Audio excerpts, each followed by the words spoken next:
Look, I completely accept that Australia is an immigrant nation, but that doesn't mean that we shouldn't cherish and preserve our core culture, not just for the time being, but forever.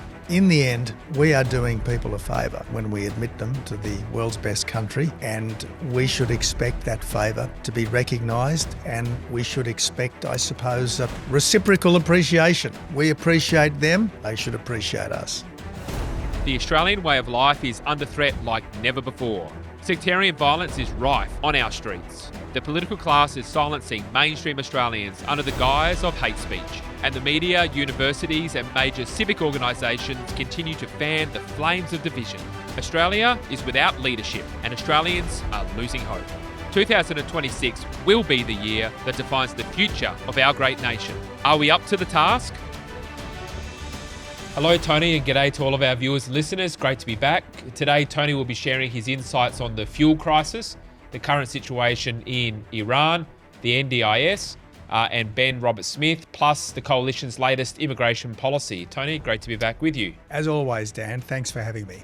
Well, let's start with the fuel crisis, which is ongoing, though there has been some relief at the Bowser over the last week or so. You had in your latest Substack piece a bit of a assessment of the begging tour, as you called it, that the Prime Minister was going on around the world trying to get fuel when we should have plenty here, but we don't. Give us your assessment of what the current situation is and where we went wrong as a nation. Well, plainly, the current government's energy mess and emissions obsession is stopping us from being as fuel self-sufficient as we could and should be. We all know that this is a government which is neuralgic against fossil fuels. We know how hard it is to open a new coal mine, to open a new gas field. Well, in fact, it's been almost impossible to do oil exploration in this country for the last decade.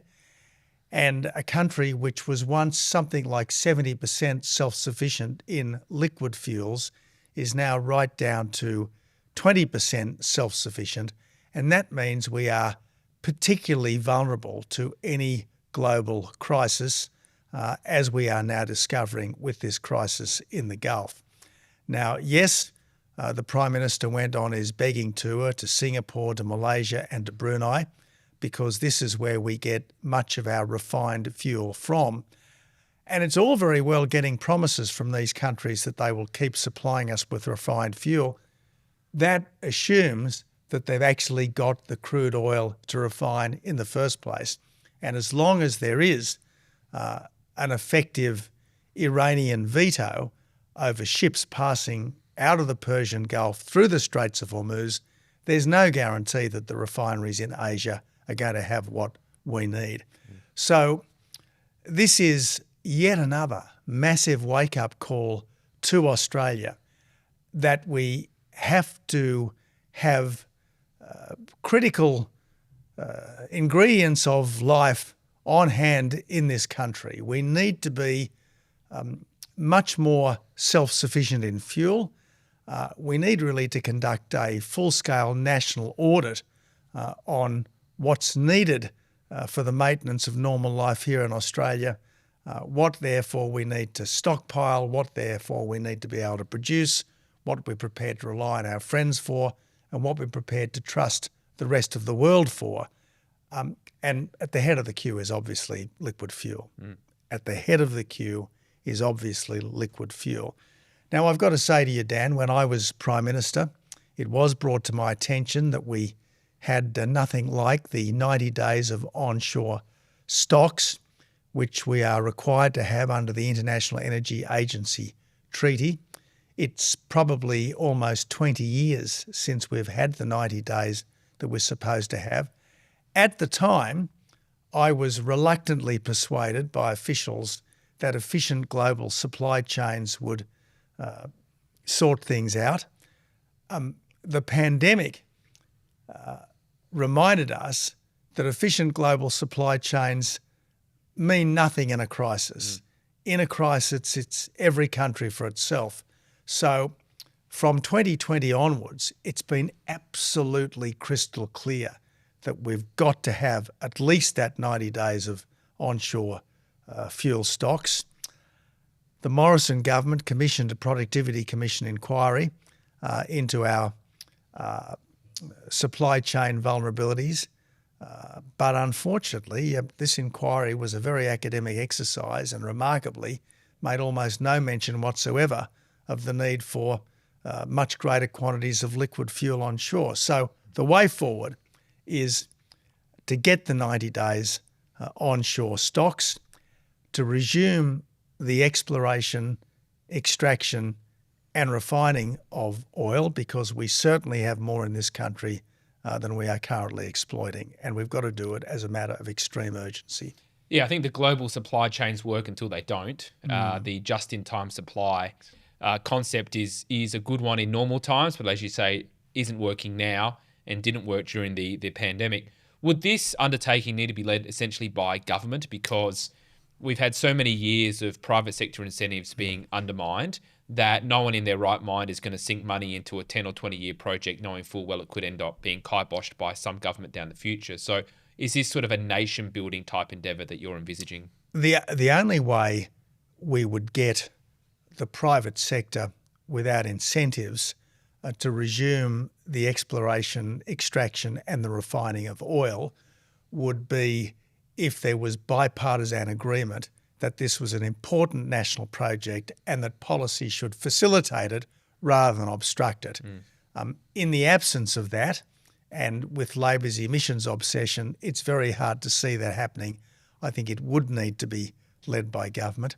I mean, another project that plainly is needed and would also need to be led by government is the recreation of an Australian sovereign fleet, because just at the moment, we don't have the ships that we could order into the Persian Gulf to carry essential stocks that might be needed by our country. We're reliant upon foreign flagged ships which aren't under our control, which wouldn't be prepared to take risks on our behalf, sometimes for love nor money. So this is another thing that the government really does need to attend to. I mean, there is so much that needs to be done. We need much stronger armed forces.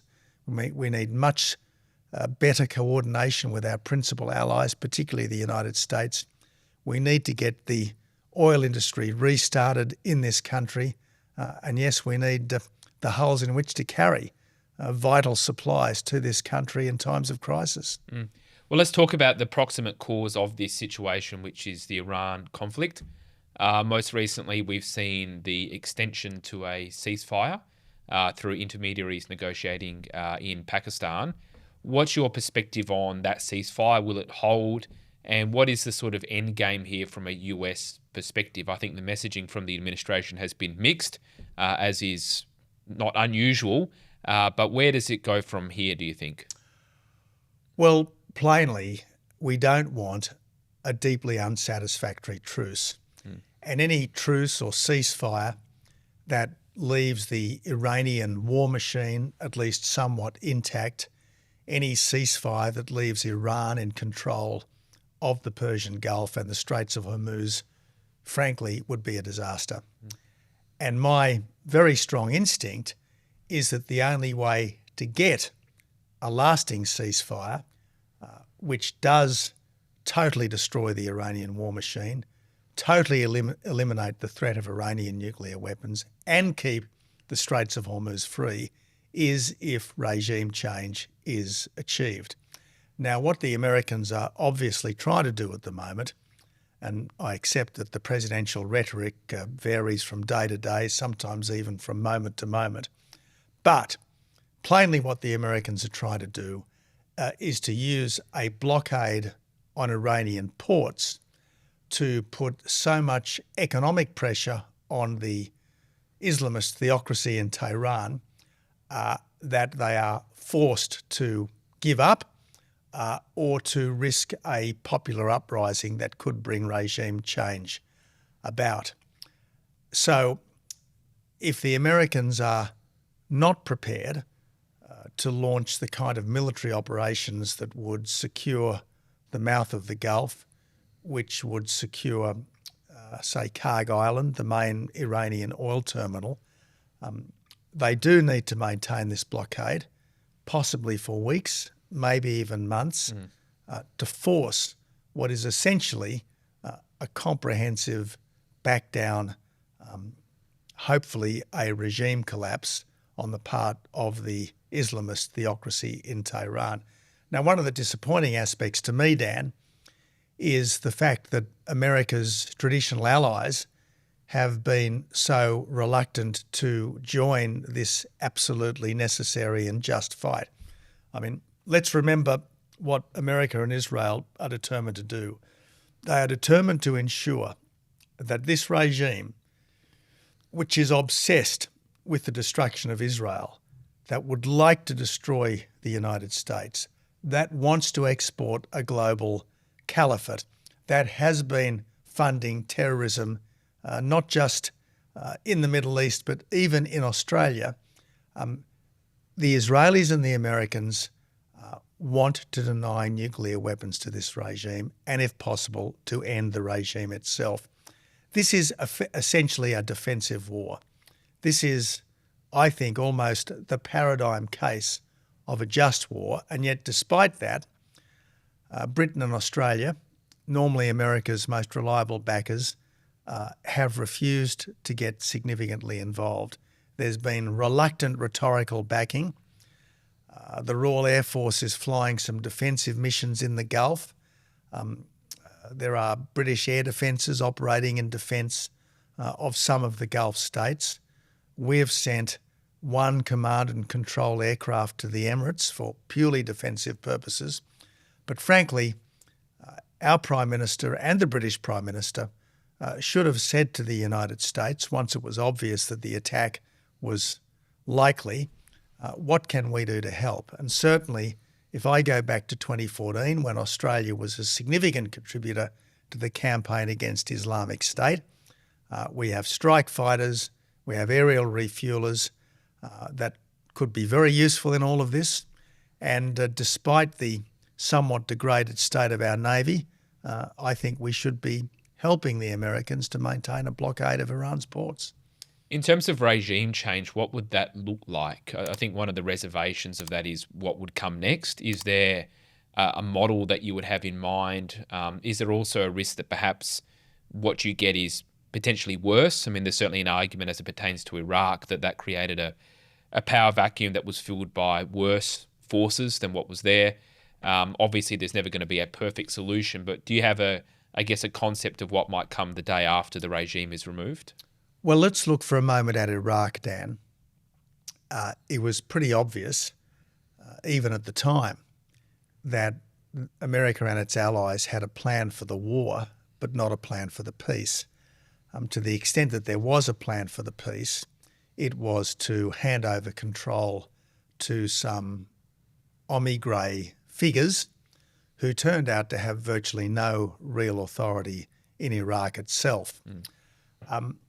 If the Americans, because of their neuralgia over George III, were incapable of contemplating the restoration of the monarchy, even though the monarchies are the only countries in the Middle East that work, what we should have done is found the least bad of Saddam's generals and said, look, you take charge, we will support you on two conditions. First, no genocide against your own people, and second, no terrorism against ours.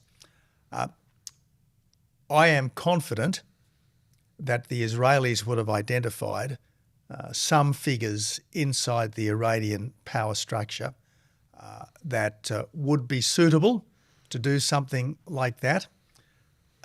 It seemed fairly apparent earlier in the year when there were mass protests against the Islamist theocracy before they were crushed with just horrible severity and tens of thousands of deaths, that there is a real impetus for the return of the Shah in Iran.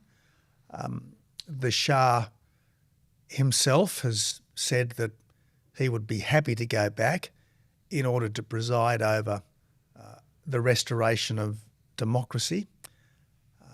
Ideally, there would be some kind of constitutional monarchy in Iran, But in the absence of a constitutional monarchy, I would say try to find a general, perhaps a dissident member of the Iranian establishment who could assemble sufficient strength to maintain a stable government. Hi, thanks for watching. Did you know that 3/4 of you watching this podcast aren't currently subscribed to the IPA's YouTube channel? So do us a favour, hit subscribe and you won't miss any of the action. While you're at it, head to ipa.org.au, follow the prompts to subscribe to the IPA's website, so that way you will find all of our research and analysis. Now back to the chat.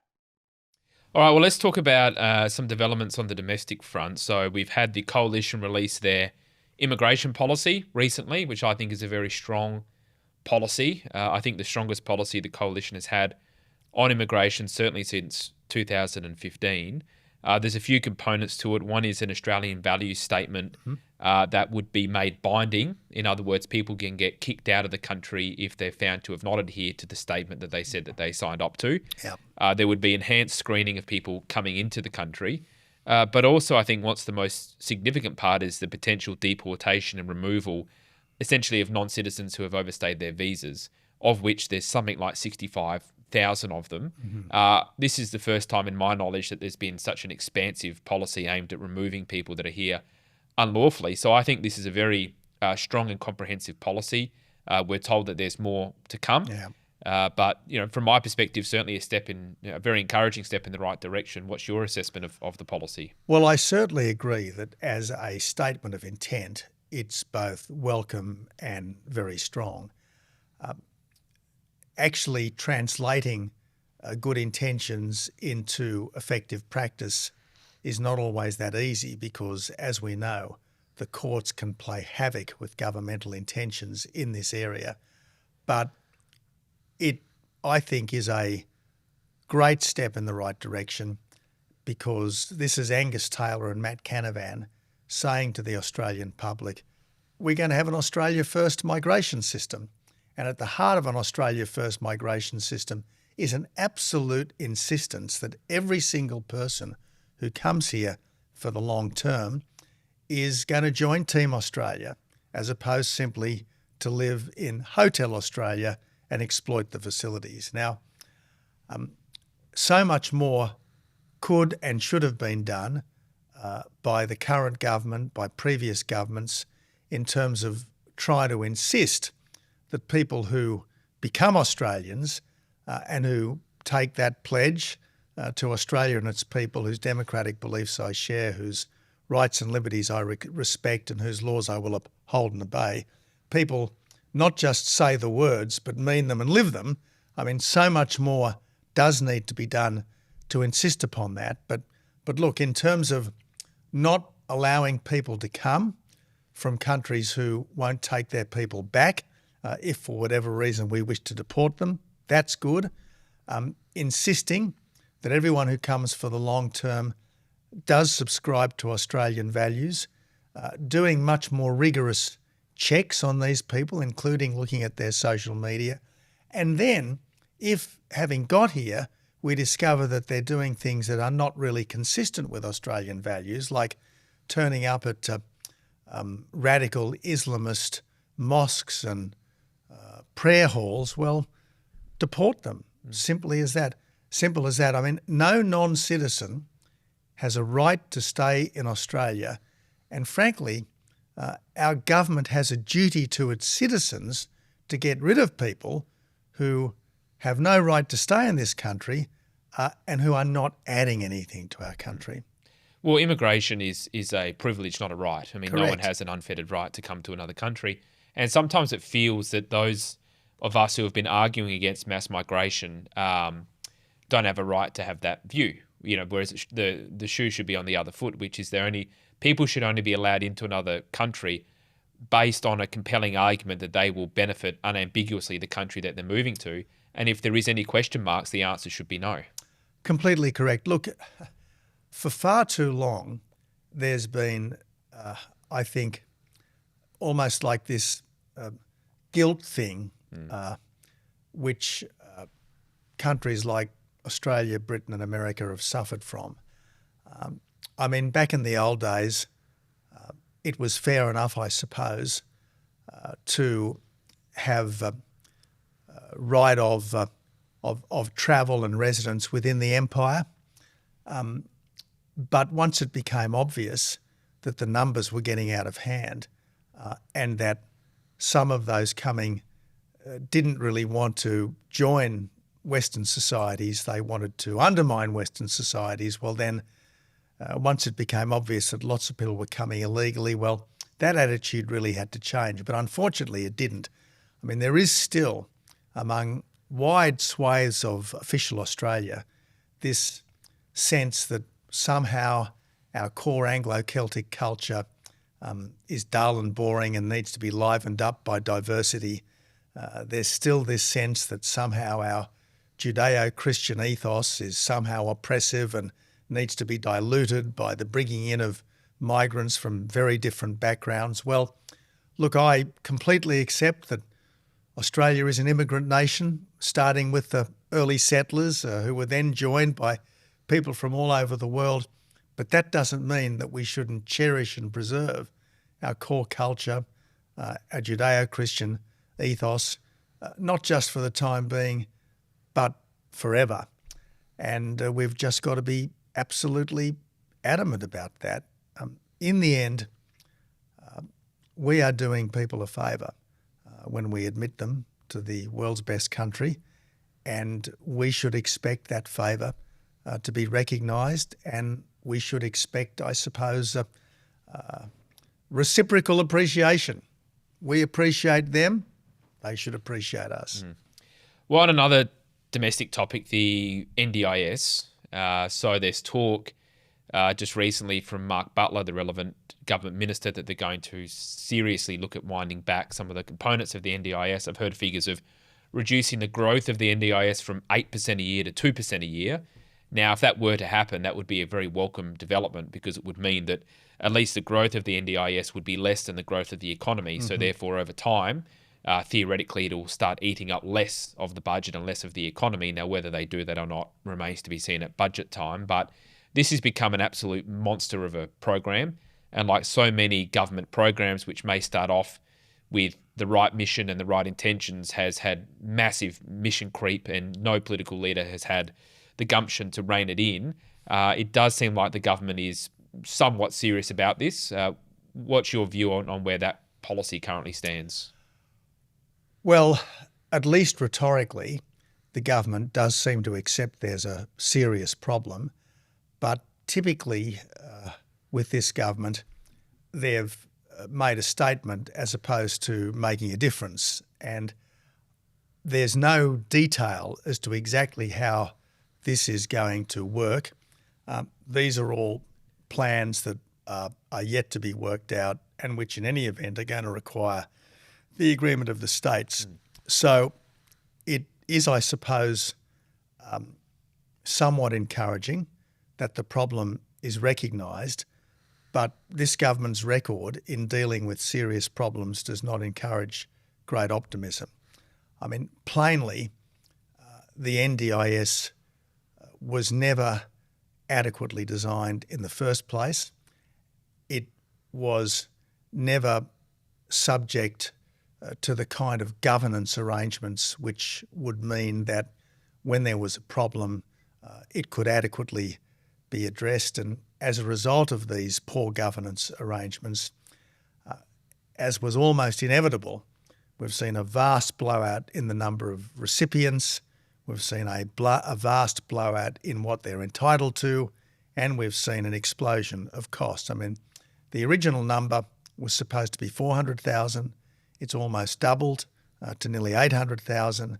The original cost was supposed to be 13 billion. It's almost quadrupled to 50 billion.